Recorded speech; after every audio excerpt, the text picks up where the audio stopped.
সুপ্রিয় দর্শক, কাস্টমারের যে বাগান থেকে নিয়ে ছোটো ভাই এলাকার এই যে মামুন নাম। তো মামুন, তুমি এই যে তোমার হাতেরটা কিন্তু ওরিয়েন্টাল রুটের, রসে ভরপুর, মিষ্টি অনেক। জামু রুটের থেকে কি ওরিয়েন্টাল রুটে কি ব্যতিক্রম স্বাদ পাইছো কিনা? স্বাদ তো অবশ্যই। এই ফল খাইলে মনে হয় যে বিদেশি ফল তো ভালো ফল খাইতেছি। আলহামদুলিল্লাহ, রস তো মাশাআল্লাহ রসে হাত ভিজা গেছে। পুরা। যাক, সিমসিমি আসলে খুব দারুণ জাত। তো এবার তুমি কয় কেজি মামুট আজকে? 25 কেজি। এর আগে নিয়েছিলে কত কেজি? 13 কেজি। আচ্ছা, কত করে দাম দিতেছো? 150 টাকা। আলহামদুলিল্লাহ। এর আগে তুমি না 2-3 কেজি নিলে একবার? সেই তো প্রথমে নিয়েছিলাম, প্রথম নিয়েছিল, হ্যাঁ। তাহলে সব মিলিয়ে স্বাদ পাইছি। পরে আবার আসছি আজকে, এবার তিনবার, তৃতীয়বার। তো দর্শক, আসলে এই জাতটা খুব ভালো, আমি আসলে অবহেলা করছি। আসলে এটা আসলে না খেলে আপনি বুঝবেন এটার ভিতরে রস, সবচেয়ে বড় বিষয় রস এবং পাতলা চামড়া। এবং খেয়াল করে দেখুন, চামড়াটা একদম পাতলা। ভালো করে দেখুন, কালারটা কিন্তু দারুণ। আপনি এটা খান।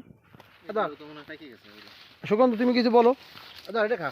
তুমি তো বিদেশে থাকো, এই আমাদের মেইন ইঞ্জিনিয়ার, তাই না? হ্যাঁ, আমি মার্চেন্ট নেভিতে চাকরি করি। আসলাম এই তুমি তোমার 3বার আসলা? দুইবার আসলাম। আচ্ছা, ফলের সময় তুমি একটা আইডিয়া দাও যে এটা স্বাদ, মিষ্টতা, রস। বাজারে যে ফল পাওয়া যায় তার তুলনায় অনেক বেশি পরিমাণে রস প্লাস স্বাদ বেশি কিনা? স্বাদ অনেক। আচ্ছা, এটা একটু খাও তুমি। এটা তো ওরিয়েন্টাল রুটে খাইছো, জাম্বু রুটে খাইছো, এটা খাও তো। এতক্ষণ যা খাইছো, এটা ব্যতিক্রম একটা স্বাদ না? ব্যতিক্রম স্বাদ এবং খাইতেও এবং কালার কিন্তু কেবল হলুদ, মানে কেবল আসতেছে। এটা কিন্তু ফেব্রুয়ারি পাকে, কিন্তু আলহামদুলিল্লাহ। এখন এই যে পরিমাণ স্বাদ আছে, তাহলে পাকার পরে আরো বেশি হবে। কোন টক থাকবে না? না, টক থাকবে না। অলরেডি টক চলে গেছে, এটা তো টক নাই, চলে গেছে টক। না এখনো টক নাই। দেখ, আলহামদুলিল্লাহ। ঠিক আছে তাহলে, হ্যাঁ, জাযাকাল্লাহ খায়ের।